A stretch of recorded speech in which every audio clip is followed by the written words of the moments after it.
misunderstanding, I'll tell you.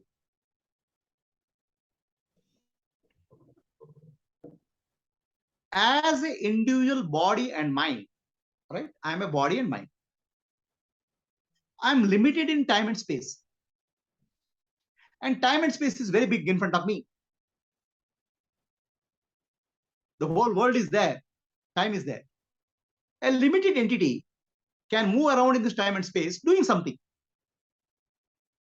So do you have freedom to do that? Definitely you have freedom. Understand? So all of us have a freedom to explore the universe and try to achieve something in life. That's called karma. Okay. So now I can do anything, right? Right now you are trying to write something. At this point of time, you could have as well sitting and listening something else, or music or dance. So you have exercised a choice. The choice is what we call as free will. In that sense, all of us seem to have a free will. And the sense of this free will leads to sense of karma. So if I do something, the result will come. The action and consequence. Right? So now this action and consequence is what results in a destiny. Whatever you have done in earlier life, either consciously or unconsciously, is an action, and that action has a result, and that result is karma. If the action is in tune with the universal law, dharma, then you will have a happiness. If it's out of tune with the universal law, dharma, you will have unhappiness, papa and punya. The karma, dharma, papa, punya is all true when you consider yourself as an individual being, a body-mind complex. Understand? So that means a destiny is what we created earlier by our own actions. So the destiny is called free will. It's also called purushartha in Sanskrit. Okay. So now the purushartha, right, is how do you exercise your will, free will. Prarabdha is what happens to your life, destiny. So what happens in your life, you cannot control it. Because the action, seeds of action you have done earlier by your own actions. Okay. By your own willful actions earlier. Which is a combination of papa and whatever good and bad. Whatever good and bad. So that is coming to you and standing in front of you at a given point of time. That you don't have control. Because when it will mature, you don't know. That's called destiny. Understand? So now the destiny is what can happen in your life because of a past action. It's not because somebody sat there and wrote the destiny.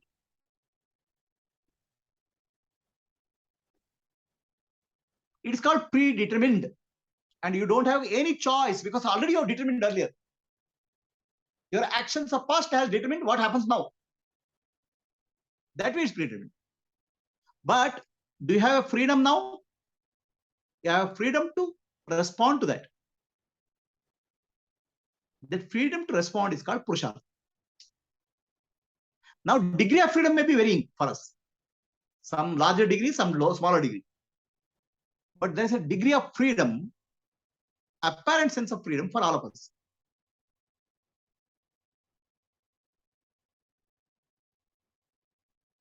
Understand?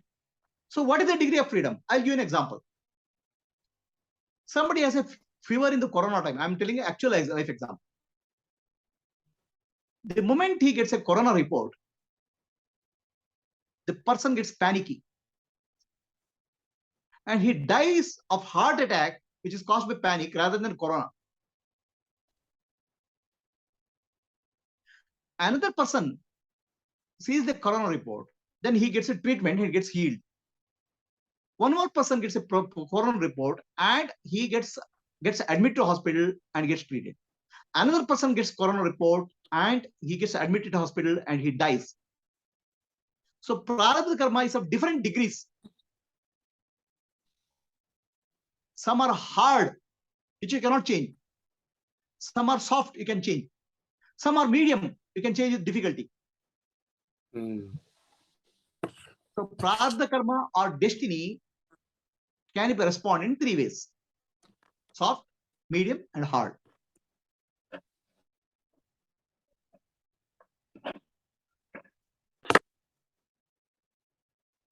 Understand? So that choice we have. But do we have full 100 degrees of freedom anytime? No. Depending on where we stand, degree of freedom is limited, not full. To that extent, we are free to respond to a given situation. Is it clear? Got it. So in the given domain, now next question comes: is free will really free? So a free will is not really free in the sense all of us are driven by our impressions, vasanas. Sattva-guna, Rajoguna, Tamoguna will drive us, our life. Okay? All of us are driven by three gunas: Sattva-guna, Rajoguna, Tamoguna. We are driven, we are not driving. But we feel that we are doing something, but we are driven by the composition of our body-mind complex. How is that decided? So that decision happens based on the inherent tendencies, vasanas of jiva in the early form, seed. A seed has certain inherent tendencies. A mango seed has a mango tendency. A Kerala seed has a Kerala tendency. So environment gets come, that tendency will come out. Understand? See, a tiger, a baby of a tiger is born in, let's say, with the cows, but still it will be non-vegetarian. It will behave like that, yeah. By the company. Yeah. By the composition. So, but what happens is that even though we are driven by our tendencies, we have a sense of freedom because we think that I can do something about it. That sense of free will is built into us. So this sense of free will is driving us towards more and more peace and happiness. Everybody wants to do more and more peace and happiness. In that sense, a person moves from tamoguna to rajoguna to sattoguna gradually and goes beyond sattoguna. He is being driven, but he seems to have a sense of doership and ownership. So natural tendency is to make this transition from tamoguna to sattva-guna over many lifetimes. Rajoguna to sattoguna to gunatita. Okay. It That happens over many lifetimes. It happens over many lifetimes. But in all these lifetimes, he still feels that I am doing something about it. I have to do something about it. Then how do we feel that we can accelerate it, or we can speed it, or how, or make it more faster and quicker? The first part of your question is not yet answered. That how do I come to a spiritual path? Will it happen because of prarabdha karma? Everything is predetermined. That's the question. So what happens is, consciously or unconsciously, we do some good karma in our life. That good karma, most of the time, it will be unconsciously only. But still, at the universal level, because in tune with dharma, as a reward, spiritual path opens up for you.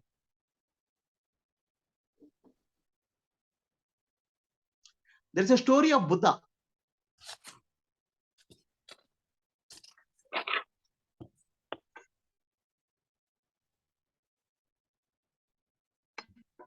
So Buddha's story, Buddha was going through a village. In that village, there was a, what you call, Lekkaniga. That is, they call the accountant. Accountant. Accountant had a son. He falls in love with a girl who walks on the rope. And he marries her. Then he learns the rope tricks. So one day, he is come back to, after traveling from all over the place, he has come back to the village. And he's showing his rope trick to the villagers. Then Buddha was coming on the way. So then this man gets angry. People are getting distracted. You should come later. You're coming here as distracted by show. Then Buddha says, just because you're walking on the road, do you think you can walk in life? That one word of Buddha impacted that fellow. Suddenly he realized the uncertainty of life. He goes and falls at the feet of Buddha, and wisdom dawns on him. So then the people who are with Buddha, they ask him, how come we have been following you for many years? This fellow got such a quick opportunity, and your few words changed him. How? Then Buddha says, it's because of his past life. In the past life, he was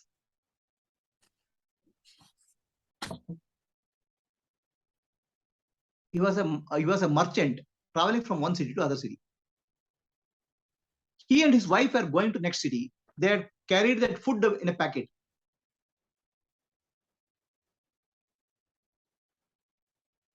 In those days they didn't have hotel. They have to carry it, food packet. So one day they see some monks. Monks were hungry. The husband gets a pity on him, monks, and he donates his food to them. So Buddha said that karma, even though he felt compassion, the compassion came in him. That karma has led him to today, where he is able to grasp my wisdom. That compassion, good act, it is unconscious. He didn't ask for liberation or something. An act of compassion was recognized by the universe, leading him to Buddha. So most of the time we have done some unconscious, some good things. So those good things will eventually lead us to spiritual path. There are many things people do unconsciously also. So Buddha had many monks. The monks were very arrogant. I am a monk. These are common householders. The arrogance of a monk. So Buddha wanted to teach them a lesson. They send him to one householder. That householder is dying. He's in the deathbed. Can you go and speak to him? So these monks were very reluctant. What a monks can listen to a householder. Finally, they go there. The householder gives them a beautiful teaching about nirvana. They're shocked. A householder with 7 children, how he can teach nirvana? They came and asked Buddha. Buddha said, in the last life, he was a tailor. Okay. So in a tailor shop, those days you have to keep a lamp. And in front of the lamp, he had kept a sculpture of a Buddha, which is previous Buddha, not current Buddha. So Buddha's sculpture is very peaceful. So when he does some stitching, you look at the Buddha sculpture. I wish I can also be like that.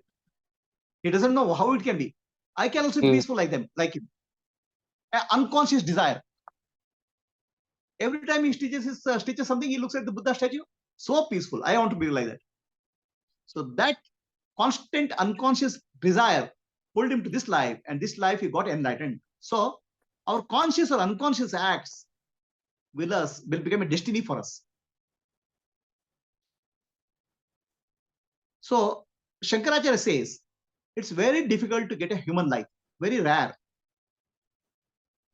And in human life, it's very rare indeed to get a desire for mumukshutva. And it's very rare indeed, if you get desire for mumukshutva, to get a satsanga, a realized master. Very rare. All these combinations happen only if you have a good merit accumulated, unconscious or conscious good merit which happened in early lifetimes. So does it answer your question? Yes.